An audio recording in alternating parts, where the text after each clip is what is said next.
Hello, ladies and gentlemen, and welcome to the show. I'm glad to have you guys here. Today is the 2nd of August, Friday. And anyway, this cam's driving me crazy. I'm telling you, it's all bleached out. One day I look all purple, and the next day I got to get a new cam. It was a good little cam while it lasted, you know. Logitech makes the best cams, but their audio quality is poor, to say the least. They got very poor microphones in their cameras. Why don't they splurge a little bit and make a camera that has a good quality microphone? Anyway, I don't know. I'm going to use this because I got nothing else until I can get a new cam. So I'll use this. I'll do what I can with it. Anyway, let's get started. Let's open up the charts right here and take a look. Guess what? Walmart is got a new coin that's just exactly the same thing as Libra coin. Walmart's jumping into the spot, you know. All these corporations can't wait to get in there with this new technology and these new stable coins and do exactly the same thing. That's what they're after. They're going to become banks, the corporations, if they can get away with this. I say if they can get away with it. But you know, the regular financial system out there has mismanaged the fiat currency so bad, you know. I don't know why they don't give these guys a crack at it. They can't do any worse than the bankers have, you know, if these corporations become banks. Can't do any worse.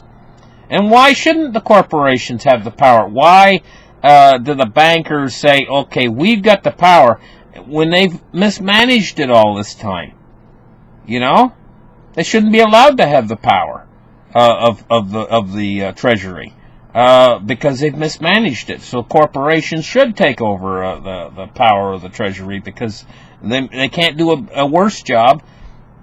Okay, look at the decentralized cryptocurrencies out there, you know.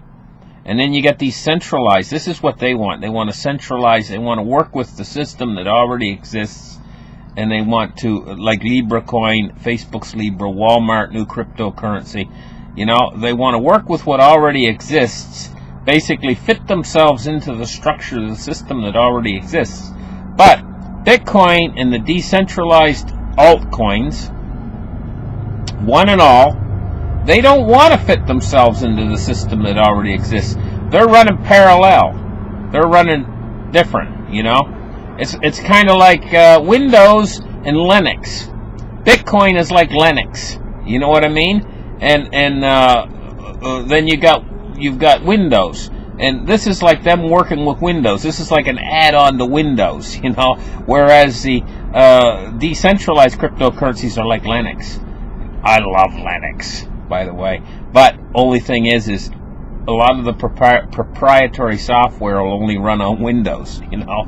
So anyway, that's why I always end up working with Windows, because an awful lot of this software, it just won't run on Linux, or I have a hard time installing it on Linux. Linux has something called Wine, which is a Windows emulator, but it doesn't work as good as regular Windows. Anyway, but I love Linux, you know. Sometimes you can revitalize an old computer by using Linux, but I'm not going to get into that too much right now. Let's talk about something else here. Are cryptos a better hedge than gold? Well, you know, it depends on what crypto you're talking about here. But, you know, a big money is moving into Bitcoin, and I don't see this stopping, this trend. I see it continuing, and at a certain point, the world's going to start to get really excited about Bitcoin, because Bitcoin is the coin. And anyway, it says Facebook's Libra and Bitcoin are fundamentally different. Well, I guess they are. It says, and with the launching of this new cryptocurrency, the social media giant could position itself as a bank to billions of users around the world. They're talking about Libra. And this is what they're talking about. It says Facebook's Libra has the reach and all the data in the world, but what it's trying to create is something that to me is actually scary, because it's trying to create a monopoly. So this is what they're talking about, a monopoly. On Bitcoin versus gold, she said that Bitcoin has been traded as a hedge instrument even more so than gold. And you know what? I can see this continuing in the future, that Bitcoin will become a hedge like gold. But you know, gold is going to be more than a hedge in the end. The world's financial system is teetering on collapse. And gold is going to be one of the asset classes that becomes a safe haven asset for the world. But you know, Bitcoin is making a transition now into a safe haven asset too. And it's going to be nothing less than a war between Bitcoin and gold. Which one will win? You know? Or will they both win? Well, I'm of the opinion that they're both going to win. I'm of the opinion that the people who have gold and the people who have Bitcoin are going to make out really well when this world's financial system actually goes down in flames because it's been mismanaged. Terrible situation we're coming to. But, you know, I mean, you can't stop it. It's like a train. We're like a mosquito standing in front of a train. The world's financial system is like the train that's going to go off the cliff. It's like a runaway train coming down a hill and it's going to derail. That's basically what's happening. It's going faster and faster as it comes down the hill, and she's going to derail. We can't stop it, so we might as well profit off of it. I mean, which would you rather? Would you rather not have any Bitcoin, not have any gold, be all in dollars, and be all into the stock market and everything else, and then when this thing collapses, you lose everything? You know, or would you rather be able to retain some of your wealth? The choice is yours, and this is the time you're going to need to make the choice, because if you wait until the train derails, then everybody is going to be after these asset classes as safe havens. So, now let's take a look at something else here. Peter Schiff. Peter Schiff, sometimes we need to play devil's advocate. And Peter Schiff, he's making points here, and we should look at what the points he's making. He says, let us not assume that Bitcoin will succeed. It says exactly 2 years when Peter Schiff, the president of Euro-Pacific Capital, reinforced his sentiments that Bitcoin is in a bubble. In August of 2017, when Bitcoin touched an all-time high of $4,500, Schiff was adamant that the coin was in a bubble. But 2 years down the line, Schiff could be banking on the power of cryptocurrencies. There certainly is a lot of bullishness about Bitcoin and cryptocurrencies, and that's the case with bubbles in general. The psychology of bubbles fuels it. You just become more convinced that it's going to work, and the higher the price goes, the more convinced you become that you're right. But it's going up because it's going up because it's going to work. It's going up because of speculation. So Peter Schiff, you know, he believes that this is just a speculative bubble that's going to pop and there's going to be nothing left of it. I think that's what he believes. But we got to play devil's advocate. We got to say, well, what would happen if he's right? And the whole thing popped and come down to nothing, you know? So this is one of the reasons is there is risk behind Bitcoin. Bitcoin runs as a computer algorithm, as a string of code, basically, inside a computer, you know?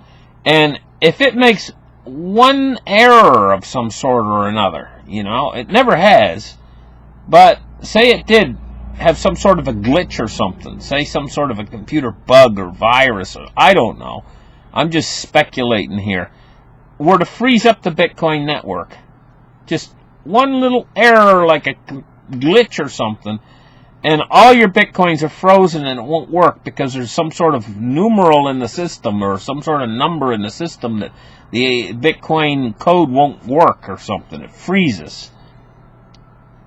Well, they would instantly, this is why we have to play devil's advocate, they would instantly become worthless. Because if you can't trade them, they're worthless. If you can't move them out of your wallet, they're worthless. Whereas gold, when you hold a piece of gold in your hand, some computer glitch is not going to stop that. That is real. It's in your hand. It's real. It's tangible. and it can't freeze on the network or something like that. Can you imagine the panic on Bitcoin if something like that were to happen, where some sort of a computer bug or virus or something got in there and froze the network up where Bitcoin couldn't be traded, even for one day? I can tell you right now what would happen. Say Bitcoin is $10,500 today, and it were to freeze, in your people's wallets. Start freezing in their wallets or something.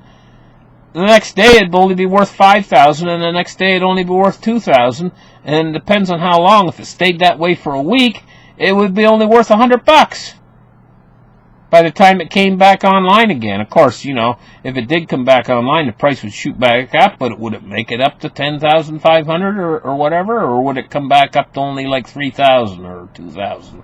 And then would it continue to people would be scared of it, and it would continue to so I don't completely, to be honest, and you can tell by the way I'm talking, I don't completely trust it.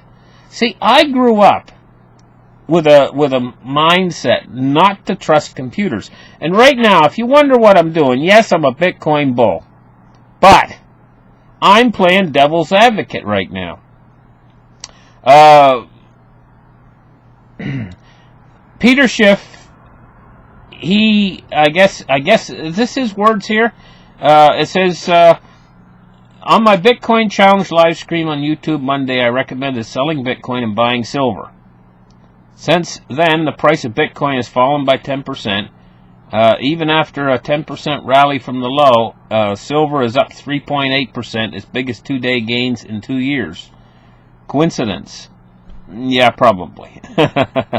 Anyway, so we played devil's advocate a little bit. We know that Peter Schiff is bearish on Bitcoin. If something did happen with Bitcoin and Bitcoin were to go down to nothing or whatever, boy, would he ever be able to say, I told you so, or that one. Anyway, but myself, I'm still bullish on Bitcoin.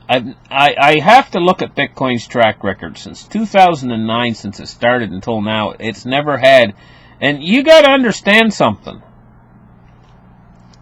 There's hackers out there all the time trying to hack Bitcoin.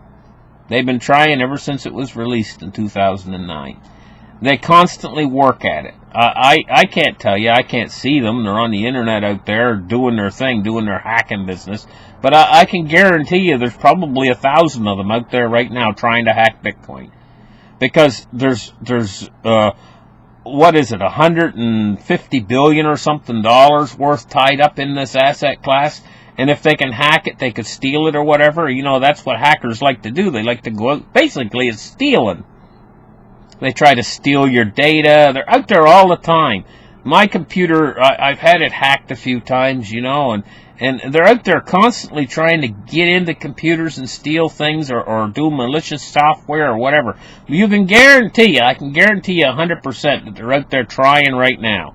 They're endlessly trying. So they've been trying since 2008 or 2009 until now. 10 years they've been trying. And they've never succeeded. So that would tell me that Bitcoin is probably unhackable. Or darn close. But the regular financial system out there that we have, the dollar's already digitalized. And the hackers are out there doing the same thing. And they have succeeded with the dollar. They haven't succeeded with Bitcoin. So, if I were to compare Bitcoin to the dollar, I'd have to say that the Bitcoin is safer than the dollar. And all you guys that are out there in dollars right now, Bitcoin is safer than the dollar as far as hacking is concerned. And they're both run on computer now. Your bank, sorry to tell you this, but all your money that's in the bank is on computer. It doesn't exist in the real world. It exists on their screen.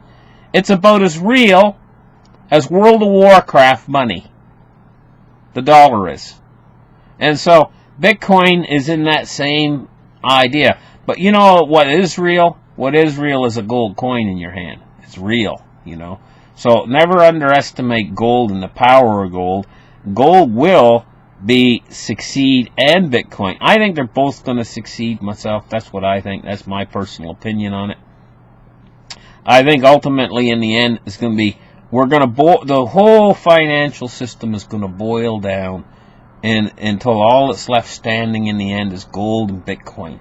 That's the way I see it. You know, and I think they're going to trade freely back and forth between each other. So if you want to move gold, you'll move Bitcoin, and then the gold that's like, say they got gold over here in America in a vault, and they got gold over in Russia or wherever, and they want to trade back and forth, they'll just send the Bitcoin instead of sending the real gold. It's instantaneous, and they can just transfer the value of what it represents in gold. I think that they're going to work together. Like, basically, what I'm trying to say is, it's like Reese's peanut butter cups. You ever seen the old commercial where the guy's walking along down the street? You know, he's got the Reese's peanut butter bar, he's got a chocolate bar, and the other guy's got a tub of peanut butter, and all of a sudden he stumbles and falls, and his chocolate bar falls into the peanut butter, and he takes the chocolate bar out and eats a piece off, and he realizes peanut butter and chocolate really go good together, you know?